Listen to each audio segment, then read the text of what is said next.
Hi there, Lindsay here, the Frugal Crafter. Today we've got kind of a double review, or kind of like an overview, because we've reviewed the smaller sets of these dual brush Ohuhu markers in the past, but we're also going to look at the new marker pad because I do think it's kind of different from what else is available now, and it may be useful to some of you.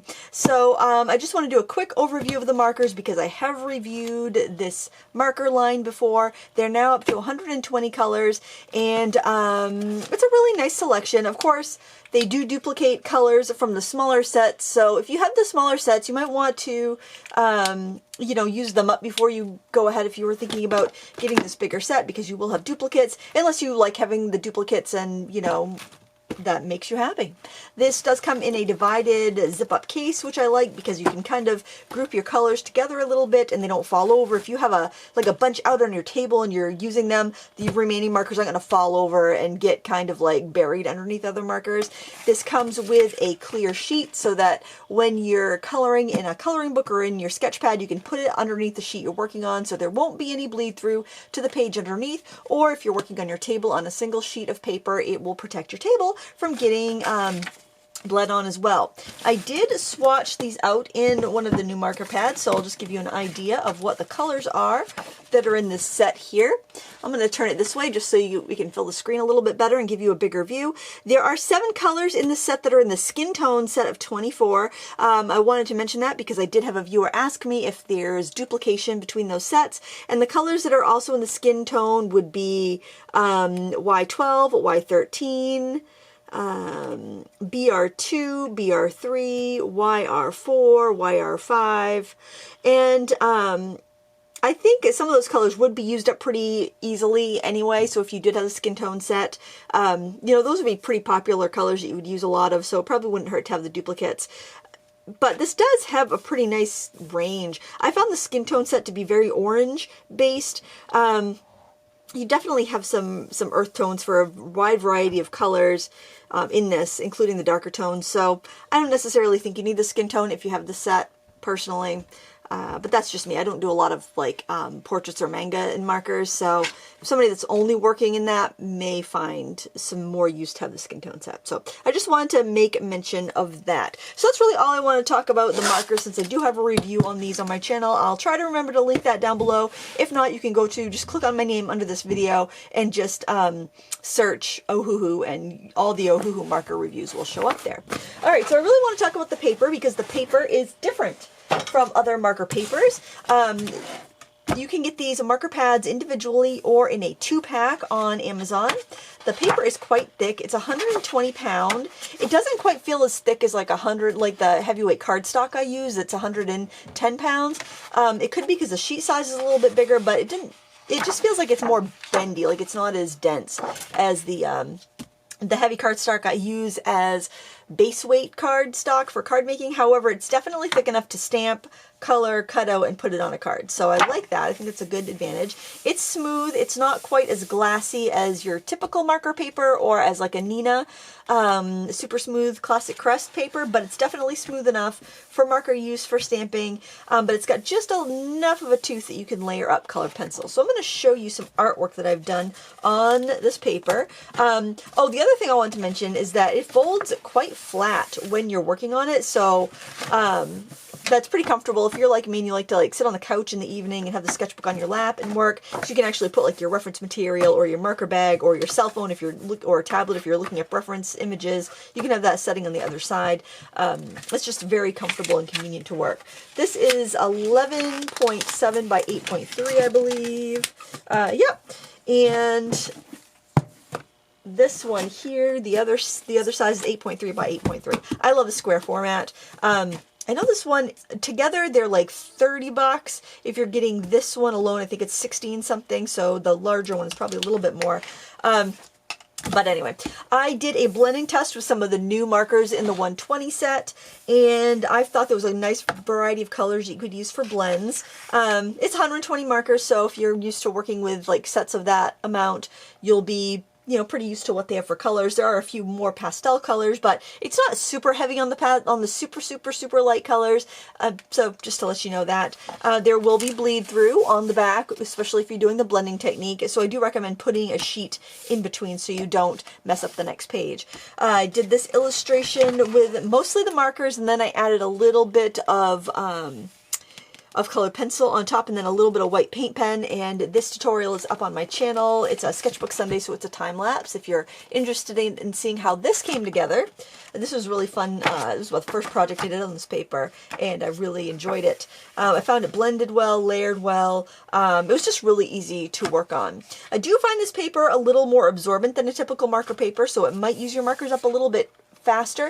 It kind of feels like a mixed media paper, but it works so much better with markers than a typical mixed media paper that won't allow you to blend. I think a typical mixed media paper is much more suited for a watercolor underpainting, whereas this paper is more suited for a marker underpainting. So of course I had to do some experimentation with some water-based markers. So I used, I'm going to zoom in a little bit here.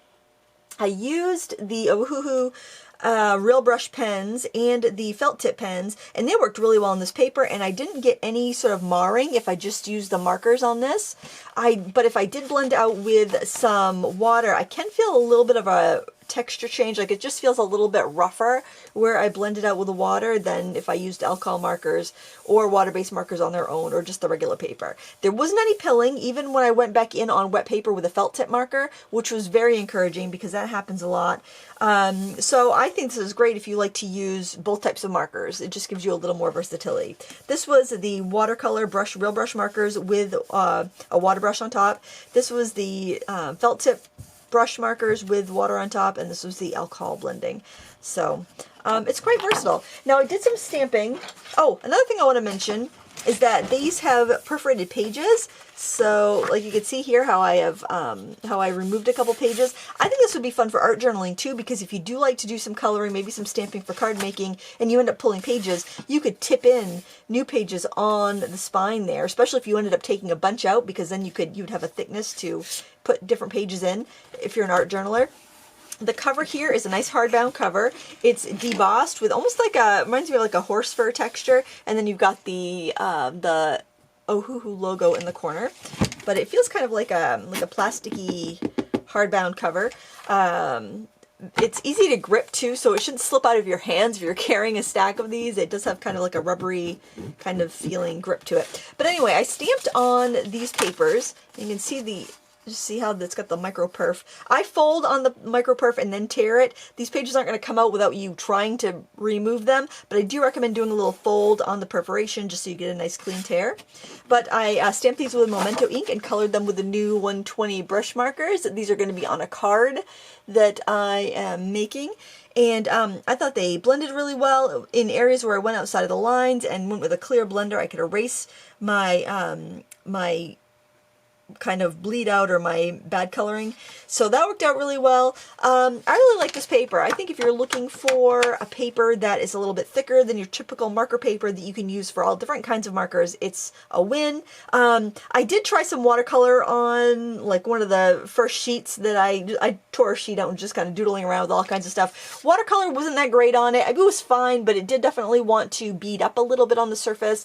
The surface does seem to be a little bit more sealed or sized for marker use, so that's something just to, you know, kind of keep in mind. It's not going to be one paper for everything, but it is one paper for all markers, I would say for sure. It's got a nice little band to keep it closed if you have it like in a bag or you're, you know, you're carrying it somewhere. And something else I want to mention is that in the back, there's actually an envelope. So like, say you save magazine photos or things, like you might print out something or have ephemera, maybe you're art journaling or you're on vacation and you kept a pamphlet or a menu or something, you could tuck that in there to keep it. So that's kind of a nice little feature on this sketchbook. I've only seen like one other brand that has that, and it wasn't a marker sketch pad, so I thought that was kind of interesting. The paperweight, it says it's 120 pounds, 200 GSM. I would say it feels more like an 80-pound like cardstock weight if you're used to stamping on cardstock, so definitely something useful for card makers. Oh, my husband did some doodling in here. right in the middle. Oh, that's funny. So yeah, no pilling at all on that, like where he just used the felt tip markers, or he might have used the real brush pens, but I like that the surface is not marred at all. If you put water on, it gets a little rough, but it doesn't pill. So that's a really good selling point if you like to use the water-based markers.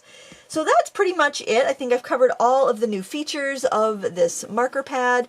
Now, something else I want to mention though, if you are a beginner marker artist and you choose this, that's fine. I think that's great. It's a definitely a versatile paper, especially if you do sketchbook work and you also want to do card making, you want that versatile paper.